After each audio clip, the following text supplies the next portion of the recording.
നമുക്കെല്ലാവർക്കും ഏറ്റവും ഇഷ്ടമുള്ള കാര്യം ഹാപ്പി ആയിട്ടിരിക്കുക എന്നുള്ളതാണല്ലേ. പക്ഷെ പലപ്പോഴും പല കാരണങ്ങൾ കൊണ്ടും അതിന് പറ്റാറില്ല എന്നുള്ളതാണ് സത്യം. കാരണം ലൈഫിൽ ഓരോ പ്രശ്നങ്ങൾ വരുമ്പോൾ നമ്മൾ അതിൻ്റെ പുറകെ പോവും, അല്ലെങ്കിൽ അതിൻ്റെ ഓരോ വിഷമങ്ങൾ കാര്യങ്ങൾ എല്ലാം നമ്മുടെ ലൈഫിലോട്ട് വരുമ്പോൾ പല സമയത്തും നമുക്ക് സന്തോഷമായിട്ടിരിക്കാൻ പറ്റാറില്ല. ഇനി ഈ കാര്യങ്ങളൊക്കെ ഒതുങ്ങിയിട്ട് വേണം ഒന്ന് സമാധാനമായിട്ട് സന്തോഷമായിട്ട് ഇരിക്കാൻ എന്ന് വിചാരിച്ചാൽ എന്തു പറ്റുമെന്നറിയോ? ലൈഫ് എന്ന് പറഞ്ഞാൽ എപ്പോഴും അങ്ങനെയാണ്. എപ്പോഴും എന്തെങ്കിലും പ്രശ്നങ്ങൾ വന്നുകൊണ്ടേയിരിക്കും.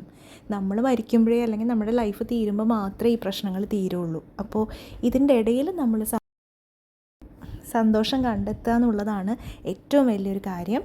അപ്പോൾ ഈ ഒരു കാര്യം പറഞ്ഞുകൊണ്ട് നമ്മുടെ പുതിയ വീഡിയോയിലേക്ക് എല്ലാവർക്കും സ്വാഗതം. മറ്റുള്ളവരായിട്ട് കമ്പയർ ചെയ്യുന്നതാണ് പലപ്പോഴും പല പ്രശ്നങ്ങളും ഉണ്ടാവുക. നമുക്കുള്ളതിൽ നമ്മൾ സന്തോഷം കണ്ടെത്താൻ നമ്മൾ പലപ്പോഴും മറന്നു പോവും, അല്ലേ? നമുക്ക് ഇല്ലാത്ത കാര്യങ്ങൾ, ഇല്ലാത്ത സിറ്റുവേഷൻസ്, മറ്റുള്ളവർക്കുള്ള സിറ്റുവേഷൻസും ഫേവറബിളായിട്ടുള്ള കാര്യങ്ങളും എല്ലാം ഓർത്തിട്ട് അതുകൊണ്ടായിരിക്കുമല്ലോ നമുക്ക് സന്തോഷമില്ലാത്തത് എന്ന് നമ്മൾ പലപ്പോഴും ചിന്തിക്കാറുണ്ട്. അപ്പോൾ ഇങ്ങനെയുള്ള ചിന്ത മാറ്റി വെച്ചാൽ തന്നെ നമുക്ക് കുറേയൊക്കെ സമാധാനമായിട്ട് കൊണ്ടുപോകാൻ പറ്റും. അപ്പോൾ എല്ലാ ദിവസവും നമുക്ക് എന്തൊക്കെ കാര്യങ്ങൾ ഫേവറബിളായിട്ടുണ്ട്, അതുപോലെ അതിൽ നമുക്ക് എങ്ങനെ വർക്ക് ഓൺ ചെയ്തിട്ട് നമ്മുടെ ലൈഫ് കൂടുതൽ എങ്ങനെ ഇമ്പ്രൂവ് ചെയ്യാം, ഇതൊക്കെ നമ്മൾ കുറച്ച് സമയമെടുത്ത് ഒരു സമയം അതിനു വേണ്ടി മാറ്റി വെച്ചിട്ട് അതിലൊന്ന് വർക്ക് ഓൺ ചെയ്യാൻ വേണ്ടി ശ്രമിക്കുക. അപ്പോൾ തന്നെ നമ്മുടെ ലൈഫ് നല്ലൊരു ഡയറക്ഷനിലേക്ക് പോകുന്നതായിട്ട് നമുക്ക് കാണാൻ പറ്റും. അപ്പോൾ നല്ലൊരു ഗ്യാപ്പിന് ശേഷമാണല്ലോ അല്ലേ നമ്മൾ വീഡിയോ ചെയ്യുന്നത്. അത്യാവശ്യം നല്ലൊരു ടഫ് ടൈമായിരുന്നു. എനിക്ക് വീഡിയോ ചെയ്യാനേ പറ്റുന്നുണ്ടായിരുന്നില്ല. കുറച്ച് സ്ട്രെസ്സും കാര്യങ്ങളും ഒക്കെ ആയിട്ട് തന്നെ വീഡിയോ ഷൂട്ട് ചെയ്യാനോ നമ്മുടെ കയ്യിലുള്ള വീഡിയോക്ക് വോയിസ് ഓവർ ചെയ്യാനോ ഒന്നും തന്നെ പറ്റുന്നുണ്ടായിരുന്നില്ല. ചെയ്യാത്തതിൽ എനിക്ക് നല്ല ബുദ്ധിമുട്ടുണ്ടായിരുന്നു. കാരണം ഞാൻ എപ്പോഴും പറയുന്ന പോലെ യൂട്യൂബ് ചെയ്യുന്നതിൽ നല്ലൊരു ഹാപ്പിനെസ് കണ്ടെത്തുന്ന ഒരാളായിരുന്നു ഞാൻ. അതിൽ നിന്ന് കിട്ടുന്ന വ്യൂസ് ഓഫ് കോഴ്സ് ഇമ്പോർട്ടൻ്റ് ആണ്. പക്ഷേ അതിലൊക്കെ കൂടുതലും നമ്മളൊരു വീഡിയോ ചെയ്ത് വോയിസൊക്കെ കൊടുത്ത് എഡിറ്റ് ചെയ്ത് അത് അപ്ലോഡ് ചെയ്യുമ്പോൾ നമുക്ക് കിട്ടുന്ന ആ ഒരു സന്തോഷത്തിൽ ഒത്തിരി അത് നല്ലൊരു സാറ്റിസ്ഫാക്ഷൻ കിട്ടുന്ന ആളായിരുന്നു ഞാൻ. പക്ഷേ ലേറ്റ്ലി എനിക്ക് അതിനും പറ്റുന്നുണ്ടായിരുന്നില്ല. അപ്പോൾ ഞാൻ ഒരു ഗ്യാപ്പ് എടുത്തു. ഇതിൻ്റെ ഇടയിൽ ഞാനൊരു ചാനൽ തുടങ്ങി. അതെന്തിനാന്ന് വെച്ചാൽ എനിക്ക് ക്രിയേറ്റ് ചെയ്യണം, പക്ഷേ നമ്മുടെ ഈ ചാനലിലോട്ട് എനിക്ക് വീഡിയോ ഷൂട്ട് ചെയ്യാൻ പറ്റുന്നില്ല. പക്ഷേ ഞാൻ എന്തൊക്കെയോ ഷൂട്ട് ചെയ്യുന്നുണ്ടായിരുന്നു. അപ്പോൾ ഞാൻ വിചാരിച്ചു അത് ജസ്റ്റ് വെറുതെ എഡിറ്റ് ചെയ്ത് ഒന്ന് അപ്ലോഡ് ചെയ്താൽ നമുക്ക് ചെയ്യാനുള്ളൊരു മോട്ടിവേഷൻ കിട്ടുമല്ലോ എന്ന് വെച്ചിട്ട് ഞാനൊരു ചാനൽ സ്റ്റാർട്ട് ചെയ്തു. 2 വീഡിയോസ് എന്തോ ഞാൻ അതിൽ അപ്ലോഡ് ചെയ്തു. പിന്നെ ഞാൻ വിചാരിച്ചു നമ്മൾ ഇതിൽ ചെയ്യാത്ത എന്തെങ്കിലുമൊക്കെ നമ്മുടെ ക്ലിപ്സൊക്കെ അതിൽ അപ്ലോഡ് ചെയ്യാം. അങ്ങനെ വിചാരിച്ചിട്ട് അങ്ങനെ ഒരു ചാനൽ സ്റ്റാർട്ട് ചെയ്ത് ഇട്ടിട്ടുണ്ടായിരുന്നു. പിന്നെ ഞാൻ ഇതിന് മുന്നേ ഒരു കുക്കിംഗ് ചാനൽ ചെയ്തിട്ടുണ്ടായിരുന്നു. അതിലും 2-3 വീഡിയോസ് എടുക്കുന്നുണ്ട്. പക്ഷേ കുക്കിംഗ് വീഡിയോ ഷൂട്ട് ചെയ്യാനും എനിക്ക് പറ്റുന്നില്ല. അങ്ങനെ ഒരു വല്ലാത്തൊരു സ്റ്റക്കായിട്ടുള്ളൊരു സമയമായിരുന്നു. അങ്ങനെ 1-2 വീഡിയോസ് ഞാൻ ഷൂട്ട് ചെയ്തിട്ടുണ്ടായിരുന്നു. താങ്ക്ഫുള്ളി ഇന്നൊരു ചെറിയൊരു ഇൻസ്പിറേഷൻ കിട്ടി. അപ്പോൾ ഞാൻ വിചാരിച്ചു എന്തെങ്കിലും ആവട്ടെ നമുക്ക് വോയിസ് കൊടുത്തിട്ട് ഒന്ന് അപ്ലോഡ് ചെയ്യാമെന്ന് വിചാരിച്ചിട്ടാണ് ഈ വീഡിയോ ചെയ്യണത്. അപ്പോൾ നമ്മളെപ്പോഴും ഓർക്കേണ്ട ഒരു കാര്യം, നമുക്ക് ലോ ആയിട്ടുള്ള സമയങ്ങളുണ്ടെങ്കിൽ കൂടിയും ചില ദിവസം നമുക്കൊരു സ്പാർക്ക് കിട്ടും. അപ്പോൾ അങ്ങനൊരു കാര്യം വരുമ്പോൾ നമ്മൾ ഉടനെ അത് ഗ്രാബ് ചെയ്യുക, അതിൻ്റെ പുറകെ പോവുക. എന്താണോ നമുക്ക് നമ്മുടെ ലൈഫിന് വേണ്ടി ചെയ്യാൻ പറ്റുന്നത് അത് ചെയ്തെടുക്കുക. അതാണ് നമുക്ക് ശരിക്കും ചെയ്യാൻ പറ്റുന്നൊരു കാര്യം. അപ്പോൾ ഇതിൻ്റെ ഇടയിൽ ഞാൻ വർക്കൗട്ട്സ്, അതായത് നമ്മൾ 3 നേരമല്ല, ആഴ്ചയിൽ 3 ദിവസം 1 hour വെച്ചിട്ട് വർക്കൗട്ട് ഞാൻ കണ്ടിന്യൂ ചെയ്യുന്നുണ്ടായിരുന്നു. ആ ഒരു വർക്കൗട്ട് ചെയ്തിട്ട് നമ്മൾ സ്വെറ്റ് ചെയ്ത് കഴിയുമ്പോഴത്തേനും ഒരുപാട് സമാധാനവും സന്തോഷവും നല്ലൊരു ഡിഫറൻസും നമുക്ക് ഫീൽ ചെയ്തിരുന്നു കേട്ടോ. അപ്പോൾ ഞാൻ എപ്പോഴും പറയും, നമുക്ക് ഒരു സ്ട്രെസ് ഉണ്ടെങ്കിൽ നമ്മൾ ഏതെങ്കിലും രീതിയിൽ നമുക്ക് കഴിയുന്ന രീതിയിൽ ഒരു വർക്കൗട്ട് നമ്മുടെ റുട്ടീനിലേക്ക് ഇൻക്ലൂഡ് ചെയ്യുകയാണെങ്കിൽ നമുക്ക് നല്ല മൂഡ് ചേഞ്ച് തന്നെ ഉണ്ടാവും. ഇനി ഫേസ് ചെയ്തൊരു ചാലഞ്ച് എന്ന് പറഞ്ഞാൽ അൺഹെൽത്തി ഈറ്റിംഗ് ആണ്. അതായത് ഷുഗറിനോട് ഭയങ്കര ക്രേവിങ് വന്നിരുന്നു. അപ്പം നമ്മളിപ്പോൾ കുട്ടികളൊക്കെ ഉണ്ടാകുമ്പോൾ വീട്ടിൽ എന്തെങ്കിലുമൊക്കെ ആയിട്ട് ഉണ്ടാവുമല്ലോ, സ്നാക്സും കാര്യങ്ങളൊക്കെ. അപ്പം നമുക്കത് സ്ട്രെസ്സ് വരുമ്പോൾ നമ്മളതെടുത്ത് കഴിക്കുക എന്നുള്ളൊരു പ്രോബ്ലമാണ് അടുത്തത് വന്നത്. അതിൻ്റെ കൂടെ തന്നെ നമുക്ക് വെയിറ്റ് ഗെയിനും വരുമല്ലോ. അപ്പോൾ അതടുത്ത പ്രശ്നമായിരുന്നു.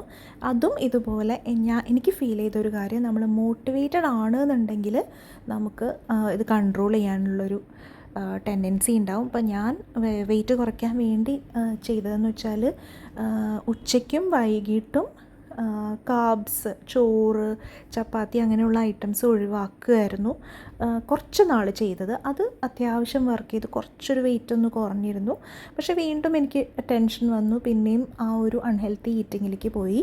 അപ്പോൾ നമ്മൾ ചെയ്യാവുന്നതെന്ന് പറഞ്ഞാൽ ഈവൻ ദോ നമ്മുടെ കയ്യിൽ നിന്ന് സ്ലിപ്പായി പോയാലും പിന്നെ ഒരു സിറ്റുവേഷൻ വരുമ്പോൾ വീണ്ടും നമ്മൾ ട്രൈ ചെയ്യാന്നുള്ളതാണ് നമുക്കിതിൽ ചെയ്യാൻ പറ്റുന്ന ഒരു കാര്യം എന്ന് പറയുന്നത്. പിന്നത്തെ ലൈഫ് അപ്ഡേറ്റ് എന്ന് പറഞ്ഞാൽ ജോലി ഞാൻ തൽക്കാലം ബ്രേക്കിലാണ്. മിക്കവാറും ഡിസംബറോടുകൂടി പെർമനൻ്റ്ലി ജോലിയിൽ നിന്ന് നിർത്തുന്ന ഒരു സിറ്റുവേഷനാണ് ഇപ്പോൾ എനിക്കുള്ളത്. അപ്പോൾ അത്യാവശ്യം ഫ്രീ ടൈം ഉണ്ട്. അപ്പോൾ എങ്ങനെയൊക്കെ അത് യൂട്ടിലൈസ് ചെയ്യണം എന്നുള്ളത് ഞാൻ നോക്കിക്കൊണ്ടിരിക്കുകയാണ്. ഇതിൻ്റെ ഇടയിൽ ചെറിയൊരു ജോബ് സൈഡായിട്ട്, വലിയ സ്ട്രെസ് ഇല്ലാത്തൊരു ജോബ് കുറച്ച് സമയം എടുക്കുന്നത് ഞാൻ ചെയ്തു പോകുന്നുണ്ട്. അപ്പോൾ ആ ഒരു രീതിയിൽ ചെറിയൊരു പ്രൊഡക്റ്റീവ് ആണെന്ന് തന്നെ പറയാം. ബാക്കി നമുക്ക് സ്ട്രെസ്സും കാര്യങ്ങളും ഉള്ളതുകൊണ്ട് റിലാക്സ് ചെയ്ത് തന്നെ വീട് കൊണ്ടുപോകാൻ വേണ്ടിയിട്ട് ശ്രമിച്ചുകൊണ്ടിരിക്കുകയാണ്. അപ്പോൾ ഇന്നുണ്ടാക്കിയ ബ്രേക്ക്ഫാസ്റ്റാണ് കേട്ടോ. പുട്ടുണ്ട്, ഓട്സ് പുട്ടുണ്ട്, പിന്നെ മുട്ട എന്തായാലും പുഴുങ്ങി വെക്കും, കഴിക്കുന്നവരൊക്കെ കഴിക്കട്ടെ എന്ന് വെച്ചിട്ട്, പിന്നെ പഴമുണ്ട്. അപ്പോൾ അങ്ങനെയൊക്കെയാണ് ഇന്നത്തെ ഒരു ബ്രേക്ക്ഫാസ്റ്റ് എന്ന് പറയുന്നത്. ബ്രേക്ക്ഫാസ്റ്റ് ഇവിടെ പൊതുവേ വലിയ അത്യാവശ്യം കുഴപ്പമില്ലാത്തൊരു ബ്രേക്ക്ഫാസ്റ്റ് തന്നെ ഉണ്ടാക്കാറുണ്ട്. പിന്നെ ഇതാണ് നമ്മുടെ ഫ്രണ്ടിലുള്ള വ്യൂ. അത്യാവശ്യം നല്ലൊരു ഗ്രീനറി ഒക്കെ ഉണ്ട് കേട്ടോ നമുക്ക് ഫ്രണ്ടിലോട്ട് നോക്കുമ്പോൾ. അപ്പോൾ അതെനിക്ക് കാണാൻ നല്ല ഇഷ്ടമാണ്. ഇതിപ്പോൾ ഞാൻ വർക്കൗട്ടിന് വേണ്ടി പോവുകയാണ് കേട്ടോ. ഞാൻ ബൈക്കിലാണ്. ഒരു എറോബിക്സ് വർക്കൗട്ടിൻ്റെ ഒരു സെഷൻ ഉണ്ട്, ലേഡീസ് ഓൺലി ആയിട്ട്. അപ്പോൾ അവിടെ പോയി നല്ലൊരു എനർജിയാണ്. അത് കഴിഞ്ഞ് തിരിച്ച് വീട്ടിലെത്തുമ്പോൾ ഈവനിങ് ടൈമിലാണ് ഞാൻ പോകുന്നത്. 5 to 6 ഒക്കെ ആകുമ്പോൾ പോകുന്നത്. അപ്പോൾ നമുക്ക് അത്യാവശ്യം നമ്മുടെ വീട്ടിലെ കാര്യങ്ങളൊക്കെ കഴിഞ്ഞിട്ട് നമുക്ക് പിന്നെ ഒരു 6:15 ഒക്കെ ആകുമ്പോൾ തിരിച്ച് വീട്ടിലെത്തുന്ന രീതിയിലാവുമ്പോൾ വലിയ പ്രശ്നങ്ങളില്ലല്ലോ. അപ്പോൾ ആ ഒരു ടൈമാണ് ഞാൻ ചൂസ് ചെയ്തേക്കുന്നത്. അപ്പോൾ ഇതാണ് നമ്മുടെ വർക്കൗട്ട് ഏരിയ. ഞാൻ മുന്നേയും കാണിച്ചിട്ടുണ്ട്. അപ്പോൾ ഇവിടെ കുറച്ച് ഫ്രണ്ട്സൊക്കെ ഉണ്ട് കേട്ടോ. അപ്പോൾ നമ്മുടെ വർക്കൗട്ടിനോടൊപ്പം തന്നെ അവരായിട്ടൊക്കെ ഒന്ന് മിങ്കിൾ ചെയ്യാന്നുള്ളതും നമുക്ക് ഹാപ്പിനെസ് തരുന്ന കാര്യമാണ്. തിരിച്ചു വരുന്ന വഴിയിൽ ഞാൻ 2 ചെടി മിൻറ്റ് വാങ്ങിക്കാമെന്ന് വെച്ചിട്ട് നഴ്സറിയിൽ കയറി. പക്ഷേ അൺഫോർച്ചുനേറ്റ്ലി ആ സമയത്ത് ഗൂഗിൾ പേ വർക്ക് ചെയ്യുന്നില്ല. അപ്പോൾ ഞാൻ തിരിച്ച് ആ ചെടികൾ അവിടെ വെച്ചിട്ട് പോന്നു. പിന്നെ കുറച്ച് മാംഗോസ്റ്റീൻ വാങ്ങിച്ചിട്ടുണ്ടായി. അപ്പോൾ മാംഗോസ്റ്റീൻ, അതുപോലെ റംബുട്ടാൻ, ഇതൊക്കെ കഴിക്കാൻ എനിക്ക് നല്ല ഇഷ്ടമാണ്. അപ്പോൾ ഞാൻ അത് കഴിക്കുന്നതും കൂടി ജസ്റ്റ് ഷൂട്ട് ചെയ്തതാണ്. കാരണം നമ്മുടെ ചെറിയ ചെറിയ സന്തോഷങ്ങളാണ് ഇതൊക്കെ, നമുക്ക് ഏറ്റവും ഇഷ്ടമുള്ള ഫുഡ് കഴിക്കുക എന്നൊക്കെ ഉള്ളത്. അപ്പോൾ അതും ലൈഫിൽ ഇൻക്ലൂഡ് ചെയ്യാം. അപ്പോൾ കുട്ടി കാര്യങ്ങളൊക്കെ ഇൻക്ലൂഡ് ചെയ്തിട്ടുള്ള ഈ വ്ളോഗ് ഞാൻ വൈൻഡപ്പ് ചെയ്യാണ്. നിങ്ങൾക്ക് ഇഷ്ടമായി എന്ന് വിചാരിക്കുന്നു. ഒരു കംബാക്ക് വീഡിയോ ആയിട്ട് കണക്കാക്കുക. ഇനിയും ഞാൻ ശ്രമിച്ചുകൊണ്ടിരിക്കും വീഡിയോ ചെയ്യാൻ വേണ്ടിയിട്ട്. കുറച്ച് ടഫാണ് എന്നെ സംബന്ധിച്ചിടത്തോളം, എന്നാലും ഞാൻ എന്നെ തന്നെ ഒന്ന് പുഷ് ചെയ്യുന്നുണ്ട്. അപ്പോൾ ഈ വീഡിയോ ചെയ്യുന്നത് എനിക്കൊരു ഇൻസ്പിറേഷനായിട്ട് ഞാൻ വിചാരിക്കുന്നു. നിങ്ങൾക്ക് ഇഷ്ടമായി എന്ന് വിചാരിക്കുന്നു. ഇഷ്ടപ്പെട്ടിട്ടുണ്ടെങ്കിൽ ലൈക്ക് ചെയ്യുക, അതുപോലെ കമൻറ്റ് ചെയ്യാനൊക്കെ വേണ്ടിയിട്ട് നോക്കുക.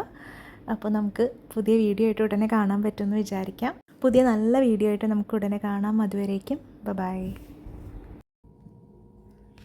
മിഴിയോരം നനയുകയോ മനമിങ്ങോ ഒഴുകുകയോ ഒരു കൂട്ടം കഥകളുമായി ഇളങ്കാറ്റിൽ ഇടവഴിയിൽ ഒരു കാലം തിരികെ വരും ചെറുതൂവൽ ചിരി പകരും തലോടും താനേ കഥ തുടരും മിഴിയോരം നനയുകയോ മനമെങ്ങോ ഒഴുകുകയോ കരുതലായി കണ്ണിലിരവുമായി വന്നുവോ അരികെ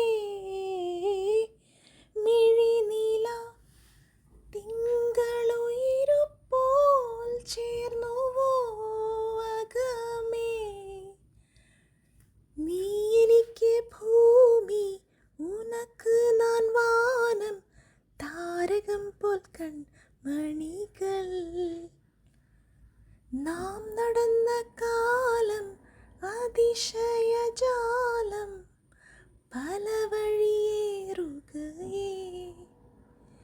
മിഴിയോരം നനയുകയോ, മനമെങ്ങോ ഒഴുകുകയോ.